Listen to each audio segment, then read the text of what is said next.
Hi, second grade. Today we're going to be listening to a read aloud of If I Ran for President.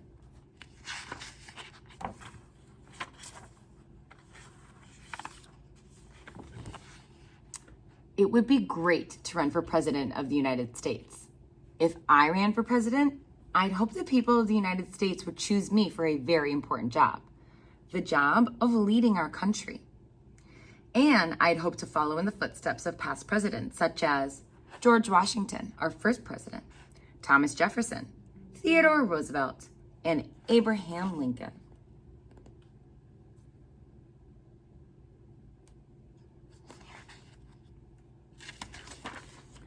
I'd have to think carefully about my decision to run for president. I would want to know how my family felt about it too. Then I'd ask myself, am I the best person for the job? Am I ready to work very, very, very hard for my country? Do lots of people believe in me? And will they help me run for office? If I could answer yes to all those questions, then I'd declare my candidacy. That means I'd announce I was interested in the job of president of the United States.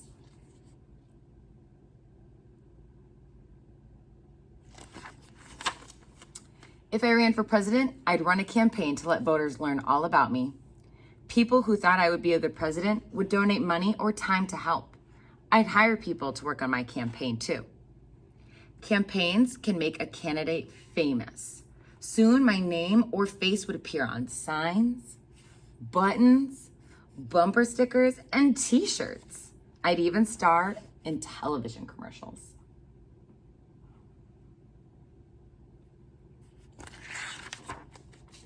If I ran for president, I'd work with my political party.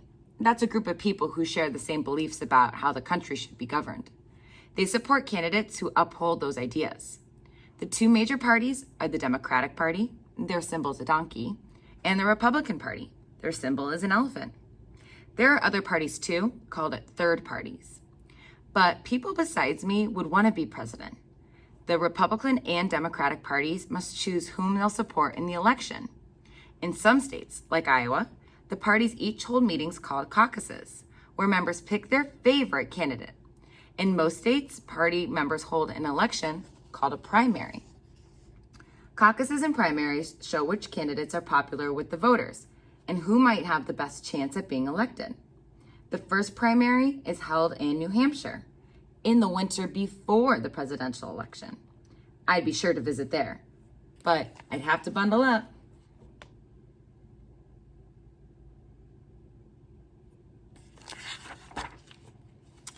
In the summer before the election, the political parties announce their candidate for president.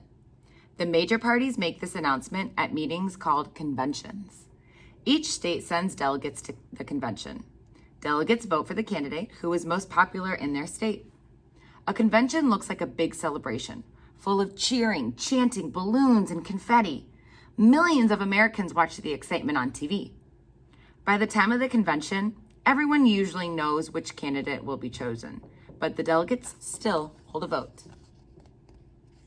If my party chose me to run for president, I'd make a speech to get everyone excited about helping me win.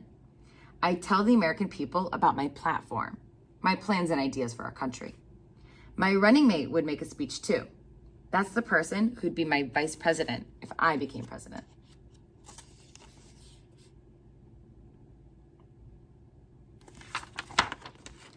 If I ran for president, I'd be invited to debate with other presidential candidates. A person called a moderator would ask us questions. People across the country would listen carefully to our answers.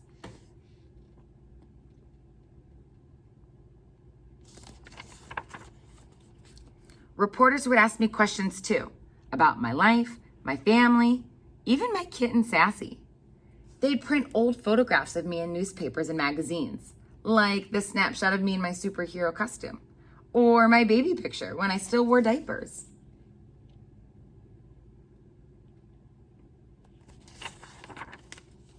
If I ran for president, I would travel the country to meet lots of people. I would have my own campaign bus or airplane to take me from place to place. Inside, there'd be comfy seats, perfect for checking out the news, writing speeches, and thinking about how to solve the nation's problem. I'd take naps too. I need the extra sleep.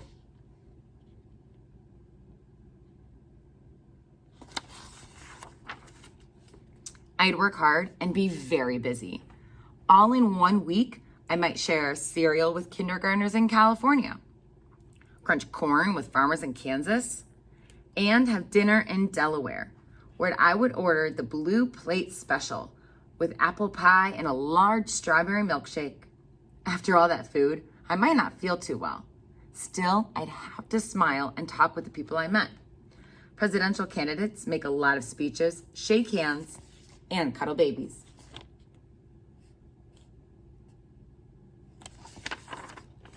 Finally, in November, Election Day would arrive. If I ran for president, I'd be nervous and excited.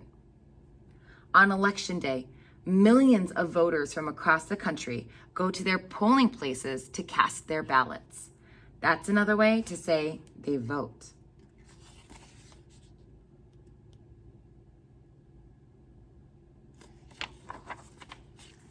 In our country, people vote in private.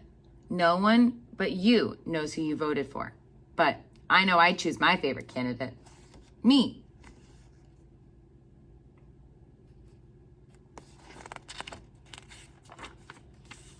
Once the voting is finished, officials count up the ballots. Then comes the announcement on television, radio, in the newspaper, and on the internet. People everywhere find out who will be the next president of the United States. I'd stay up late and keep my fingers crossed.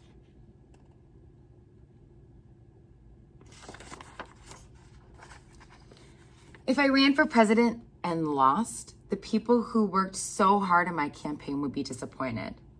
I'd be disappointed too. Still, I'd be proud that I had taken part in a free and fair election. I'd make a telephone call to offer my best wishes and to support the other winner, our next president. But if I won, wow.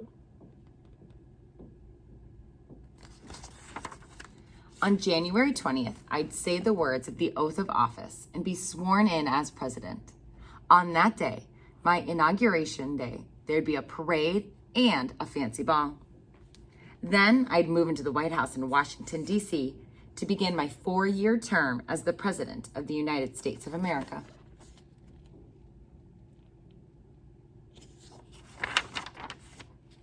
And what would I do when I became president? Well, that's another story. I hope you enjoyed our read aloud of If I Ran for President by Catherine Steer, illustrated by Lynn Averill.